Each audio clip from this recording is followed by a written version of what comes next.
ketemu dengan personel. Sebenarnya ST12 tuh membernya awalnya 2. 2 orang aja? Aku dengan almarhum Iman. Gue jadi nggak ngeh gitu. Heeh. Stasiun Timur nomor 12 rumah aku, rumah bapak. Wow. Stasiun Timur nomor 12 jadi ST12. Tapi luar biasa ya, maksudnya namanya bisa, maksudnya nama maksudnya ibaratnya kan lahir begitu saja gitu ya dari Begitu alamat. saja. Waktu itu tanggapan masyarakat gimana tuh waktu? Wah, Itu kan heboh banget ya maksudnya. cacian dan hinaan.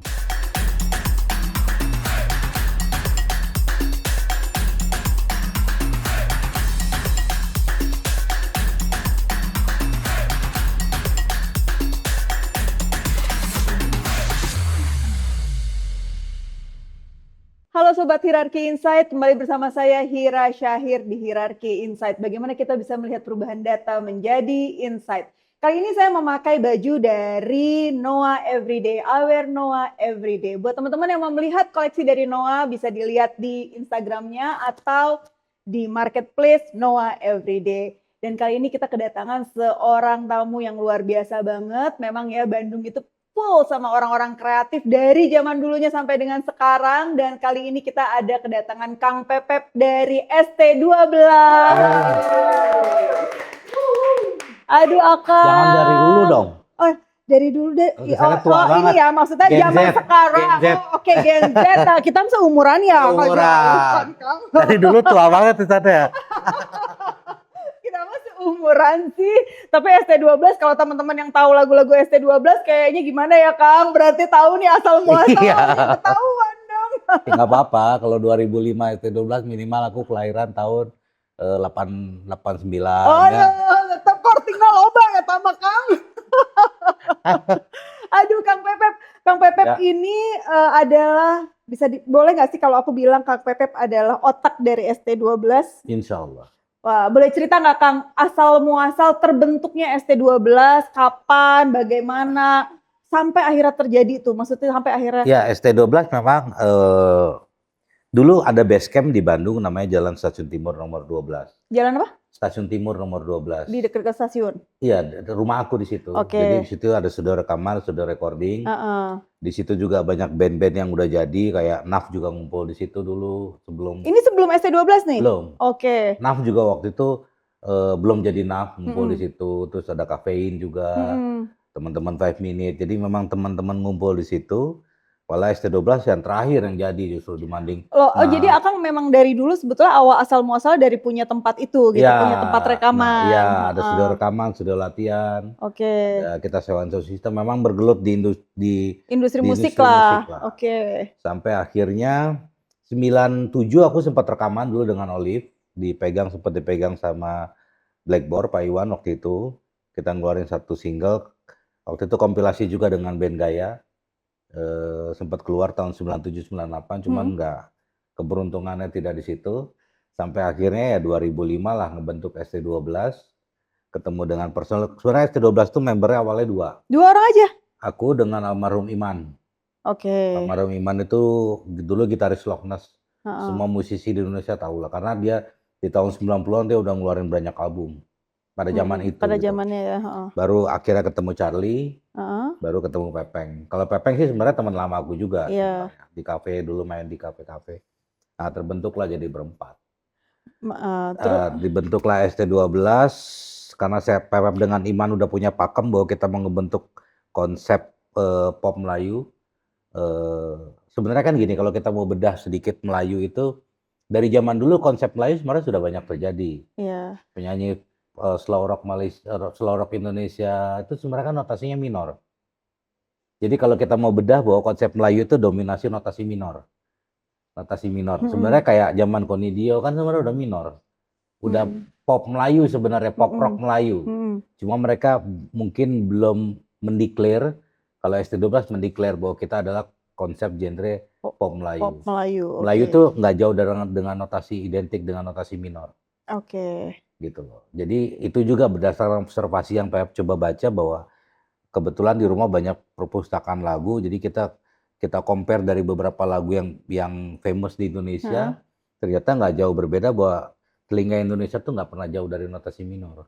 Masa sih Kang? Iya, karena makanya konsep dangdut itu minor semua, kebanyakan. Oke. Makanya dangdut lebih lama bertengger dan lebih all segmen, dia bisa masuk ke segmen bawah. Kemana aja ya Bukan jadinya. berarti mayor jelek ya, Iya, kan iya, ada iya. mayor minor. Heeh. Bukan berarti mayor jelek, mayor punya segmen sendiri. Iya, iya. Kalau kita mau lihat mungkin band-band yang dominasi mayor kayak Yovie Nuno mayor, Ah, cenderung ya, kecenderungan. heeh, Nah, heeh. ST12 memang mengusung konsep minor.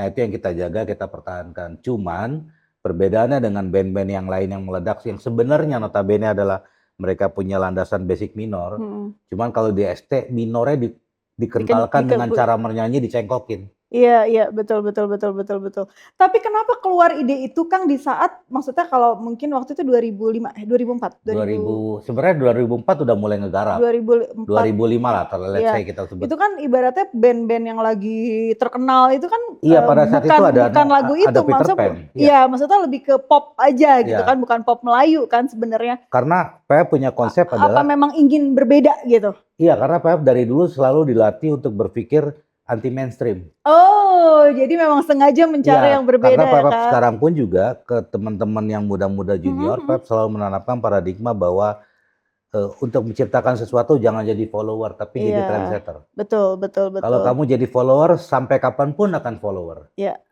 Tapi kalau kamu menciptakan sesuatu yang trendsetter, menjadi trendsetter, bisa jadi masterpiece. Oh, jadi dari situlah akhirnya keluarlah konsepsi pop Melayu ini. Ya, sehingga akhirnya jadi banyak dalam award di TV jadi berubah. Ada kategori Melayu sekarang, dulu kan Iya. kategori pop, pop kreatif, Heeh. rock, apa. Sekarang udah muncul dulu. Ada juga sekarang jadinya pop Karena Melayu. Melayu ini, karena gini, aku observasi lebih dari 20 tahun bahwa sebenarnya konsep Melayu ini adalah konsep original musik Indonesia. Bagaimana Bule sendiri juga mereka mengusung konsep original. Contoh, for example, kita bicara tentang teman-teman, aku sering ngomong di beberapa komal dan podcast. Kalau kita mau lihat Bon Jovi, ada yang tahu nggak konsep musik basicnya apa? Enggak. Ada yang tahu nggak? Ada yang Kalian tahu? anak-anak musik. Country. Nah, Bon Jovi itu basic musiknya country. Oke. Makanya di album Yonggan kental sekali country-nya. Country adalah original musik mana? Amerika. Artinya seorang Bon Jovi aja dia nggak malu untuk membawakan original musik. Originalnya ya. Yes. Indonesia tuh kaya dengan budaya seninya. Iya. Tapi bukan berarti gua juga harus main tradisional musik, enggak. Yes. Gimana Kemasan cara kan bisa mengemas, dikemas ya, dengan betul. kemasan sound recording yang modern, Iya. penggunaan alat musik yang lebih berkembang, Iya. quality sound yang lebih baik. Yes. Nah, aku tuh membuat paradigma semua band-band yang baru ini, dari aku kemarin sempat baru pulang 12 kota workshop, salah satunya menjelaskan kepada anak muda untuk menggali potensi yang ada di budaya di kita. Sehingga you bisa jadi trendsetter, bisa jadi original musik. Karena nggak semua budaya barat itu bisa diterjemah dengan di kita. Betul. Belum tentu bisa diterima sama semua masyarakat kita juga ya. Gitu. Kalau itu ya. Bukan berarti budaya barat jelek, bukan. Memang beda market, beda segmen market, ya. Betul. beda knowledge, beda intelektual. Beda selera juga, Kang. Iya, kan Iya. selera itu kan mempengaruhi intelektual. Contoh, kalau kita lihat ke luar negeri dimanapun, kalau kita lihat orang tuh main musik jazz, itu penontonnya kan nggak semua musisi. Maybe mungkin ada ibu rumah tangga. Tapi kenapa kok dia bisa menikmati sajian musik jazz? Di kita, Berat suruh main sih. di kabupaten, Berat sih kalau sepi. jazz, berat sih. Kenapa? Karena orang sana nggak ada yang tamatan SD. Iya. Di kita masih ada. Yes, Jadi yes. untuk menikmati musik yang dengan kualitas yang tinggi itu butuh intelektual. Iya. Setuju nggak? Setuju banget, Yes. setuju banget. Betul. Nah, orang kita mengadopsi Barat dengan konsep musik yang mereka udah 10 generasi di depan kita, Iya. diterjemah bulat-bulat, disebarkan, Nggak, belum tentu masuk. tentu masuk, benar. Makanya kalau kita bicara tentang musik konsep yang orang bilang kekinian keren, dengan konsep musik semi jazz, suruh main kabupaten, nggak ada yang Benar. nonton. Coba suruh main di situ ET12 atau Wali atau Kangen, Langsung selesai. ya, benar. Itu realita. Iya, Tapi betul. bukan berarti musik itu yang jazz itu jelek, bukan. Jadi masalah betul kembali ke selera dan intelektual tadi mungkin ya Kang ya. Gitu. Jadi jadi tergantung pasar siapa yang mau kita jadi tuju musisi pasarnya kita ya. mesti smart. Iya. Dan pada saat kita masuk industri, segmen mana yang mau kita kejar. Yes. Gitu. Segmentasinya harus jelas ya. Harus. Kang, kenapa namanya ST12? Itu Stasiun 12. iya, Ih, bener pinter banget gue. rumah aku. Seriusan? Iya, Asli. itu yang ngasih nama almarhum papa aku. Oh, Jadi oke. pada saat aku bikin band, Heeh, tiba-tiba almarhum papa bilang, "Dah nama bandnya ST12 apa?" Gue jadi nggak ngeh gitu. heeh. Stasiun Timur nomor 12 rumah aku, rumah papa. Wow, Stasiun oke. Timur nomor 12 jadi ST12. Tapi luar biasa ya, maksudnya namanya bisa, maksudnya nama nama, maksudnya ibaratnya kan lahir begitu saja gitu ya Begitu saja, dari alamat, tapi spontan. bisa sampai Gue besar sendiri juga seperti nggak habis ini. pikir. Malah waktu Masya Allah. awal aja sempat keberatan. Heeh. Cuman ya sudahlah, let it flow, kita coba. Tapi ternyata luar biasa banget. Ternyata alhamdulillah, Pertama kali berarti mulai menggarap kan di 2004 tuh Kang. ya Eh, 2005 lah, let's 2005 say. keluar tuh album. 2006 keluarnya. 2006 keluar album. Waktu itu tanggapan masyarakat gimana tuh waktu? Wah, Itu kan heboh banget banyak ya maksudnya cacian dan hinaan.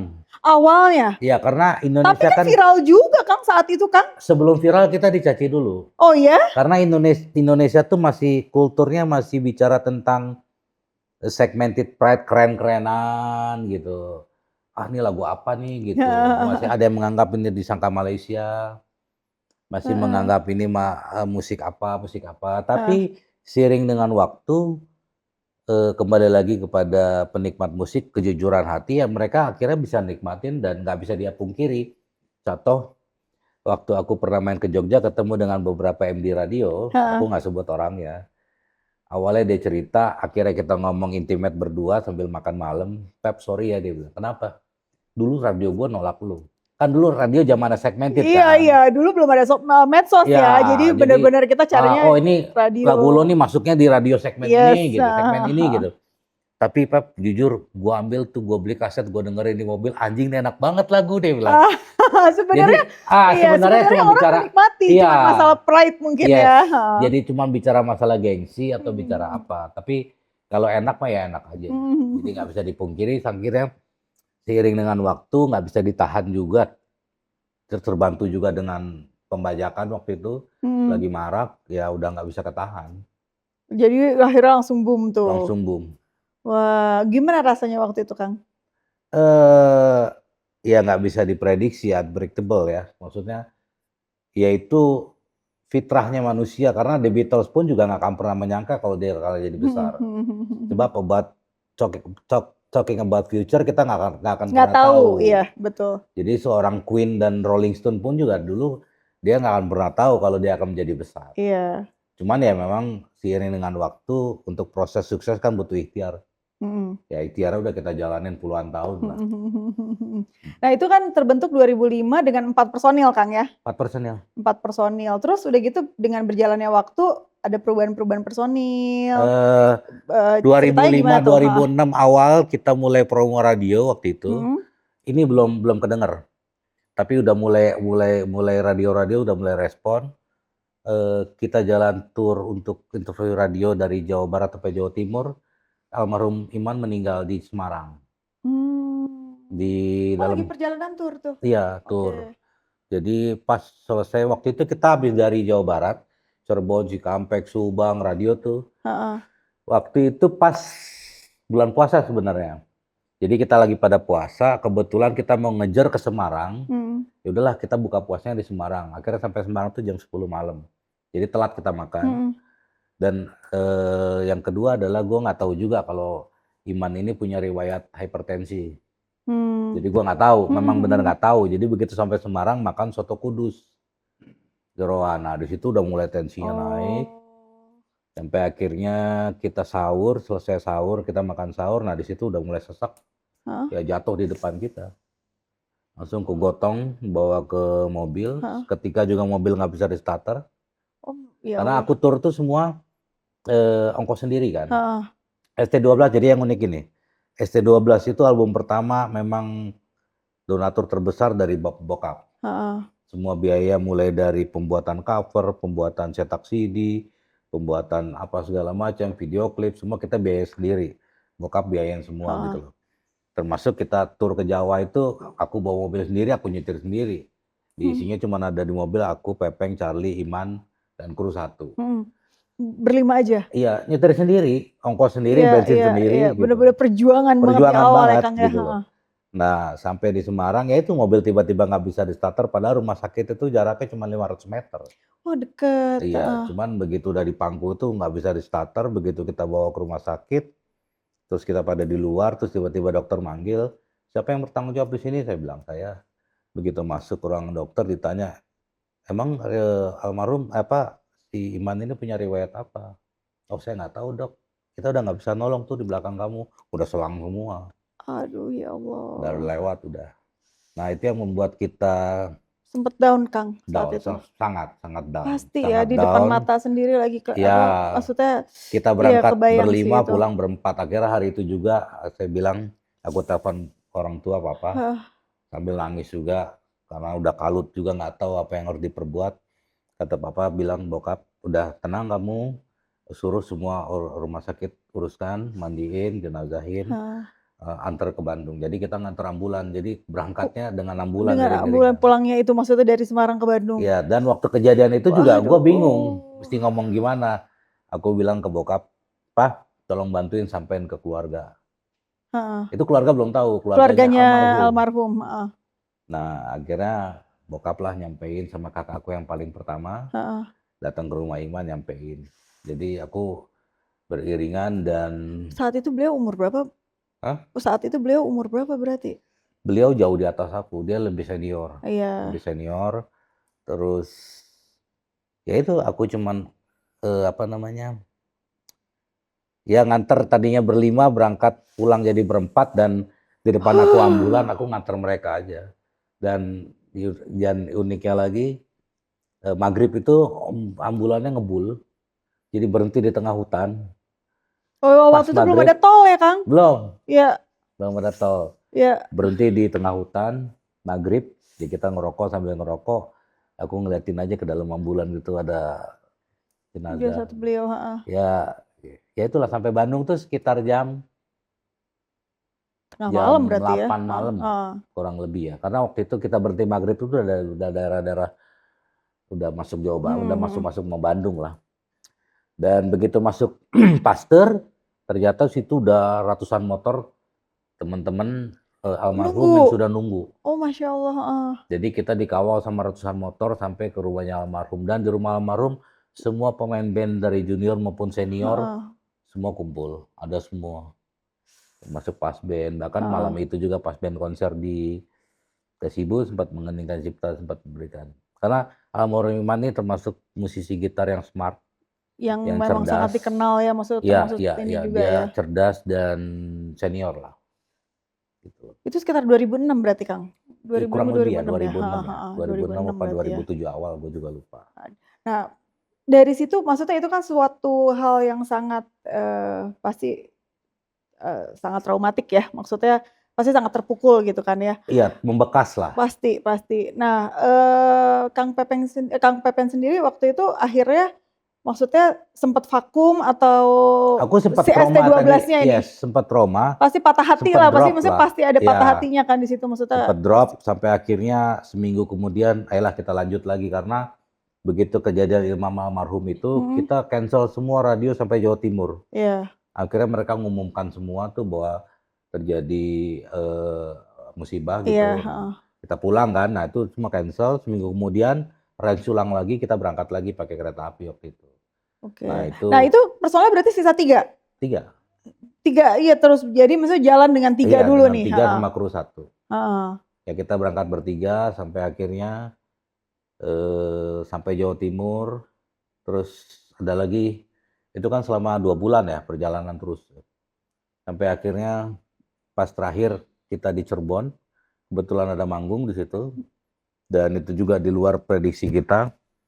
Kita pertama kali main di Gerage dan Gerage itu ternyata hancur karena desakan penonton, Dari selalu etalase penuh, pecah wah. semua, Oh jadi pecah maksudnya dalam artian rame banget gitu rame saat banget, itu? desek-desekan Waduh Masya sampai Allah, kaca-kaca mall itu pecah heeh, karena desakan penonton. Dan aku happy, dan 5:30 sore aku telepon bokap, "Wah, Pak, insya Allah ini berhasil." heeh. Dan selesai sholat maghrib aku dengar kabar bokap masuk rumah sakit. Wow, oke. Ini luar biasa ya perjalanannya ya Kang ya, maksudnya Dan seketika buyar semua, yang tadinya happy, heeh, padahal 1 jam sebelumnya bokap telepon dan bokap alhamdulillah mudah-mudahan kamu berhasil. Karena kan aku ngeband memang dari tahun 90. Cita-cita Iya, aku memang di musik. iya. Sampai akhirnya aku dengar kakakku nelpon bahwa kamu harus pulang. Kenapa? Papa masuk pecah pembuluh darah dan hari itu juga aku harus pulang dan udah nyetirnya udah kayak pembalap Schumacher. Oh, langsung. Dan sampai di Bromeus, Bandung, udah bokap udah nggak sadar diri. Terus karena nunggu aku, sama nunggu kakak paling besar pulang dari Singapura, lewat 2 hari. Meninggal lagi. Wow, ini perjalanannya penuh emosional nih Kang. Aku agak-agak shock maksudnya. Ya. Wow. Di situ aku sempat trauma, maksudnya sempat trauma tuh dalam arti sempat kesal gitu loh. Kenapa sih kalau gue mau maju kok susah gitu. Iya, Ya sebagai iya. manusia Iya, ya, iya, iya, walaupun wajar banget sebenarnya maksudnya. gue nggak boleh sebenarnya Nggak, begitu tapi kan. ya maksudnya Ya yang namanya manusia sisi Kang, lemah, kita kan sisi punya, lemahnya iya manusia. betul. Gue sempat berpikir begitu, tapi ya sudahlah, ini udah takdir. Semua yang gue jalanin, nah dari situ gue kena lumayan kena sindrom agak akut sehingga lari ke lambung. Jadi Stres ya Kang, maksudnya. iya lambung aku sempat bermasalah Bermasalah. parah, nggak bisa masuk nasi sama sekali, muntah terus sampai akhirnya aku coba recovery, sampai aku trauma tuh, nggak mau makan daging, nggak mau ini, ya biasalah. Iya Ya pasti. ternyata pertama kali itu ada manggung, aku sempat hampir pingsan di Padang karena ternyata aku karena nggak makan daging, nggak makan apa gitu. Kurang nutrisi lah ya, Tensi mungkin aku turun. karena kurang Dibawa ke rumah sakit, asupan. tensi turun. Aku bilang kok jadi begini ya, gue bilang ah, udahlah gue biasa lagi aja. Nah dari situ, dari setiap manggung ke panggung aku main drum nggak pernah berhenti nangis. Jadi di saat gue udah sukses gue nggak bisa dua orang yang meninggalkan sangat itu dekat gua, lagi ya, maksudnya ya, dua orang yang sangat dekat ya.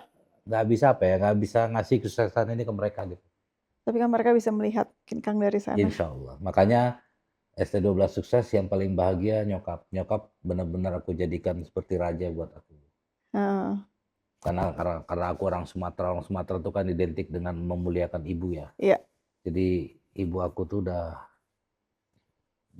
enak lah kemana-mana. Kalau aku konser aku selalu siapkan satu seat dan satu room hotel. Mama aku tuh dengan teman-temannya ayo nonton dengan bangga. Pasti seneng ya. Luar biasa. Kalau aku pulang kampung gitu ke kampung mama di Padang gitu. Gimana jadi obrolan orang gitu, jadi ini orang tua tuh seneng. Itu bagi aku harga yang nggak bisa dibayar, ya, betul. pencapaian yang nggak bisa gua raih. Cuman ya itu tetap ada sisi sedihnya, gua nggak bisa jenengin orang tua papa, karena papa udah duluan nggak ada. Iya, tapi kan maksudnya yang penting sekarang dengan Kang Pepen terus lanjutkan otomatis pasti itu Dan akan itulah juga yang Papa. membuat sampai saat ini ST12 bertahan setelah 2011 cari keluar dari ST12. Dan sampai saat itulah yang membuat aku tetap mempertahankan ST dan juga fans SStia di Indonesia yang bilang ayo Kang tetap jalan terus, ingat almarhum.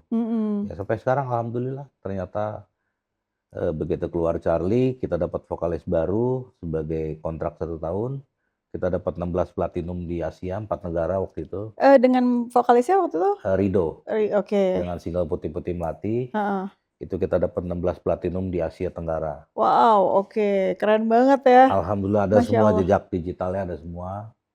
Nah dari situlah aku mulai percaya diri lagi bahwa segala sesuatu ya kalau yang didasari dengan ikhtiar, keyakinan, insya Allah. Toh juga aku berpikir bahwa dulu aku ngejalanin ST dari nol, kenapa sekarang nggak bisa? Iya betul. Apalagi sudah jalan, sudah punya fans, sudah punya semuanya Kang ibaratnya gitu kan. Udah punya ciri khasnya sekali gitu kan. Alhamdulillah. Aku pernah loh Kang waktu itu pas lagi di Bali, kita lagi live musik kan. Maksudnya lagi datang ke satu tempat, lagi ada live music gitu kan. Terus ada penyanyinya kan di depan, terus udah gitu tiba-tiba adalah dipanggil penyanyi dari penontonnya gitu kan. Maksudnya dipanggil suruh nyanyi, terus pas denger, kok enak banget ya lagunya, teman-teman gue yang gini, enak banget, gila bagus banget ya suaranya.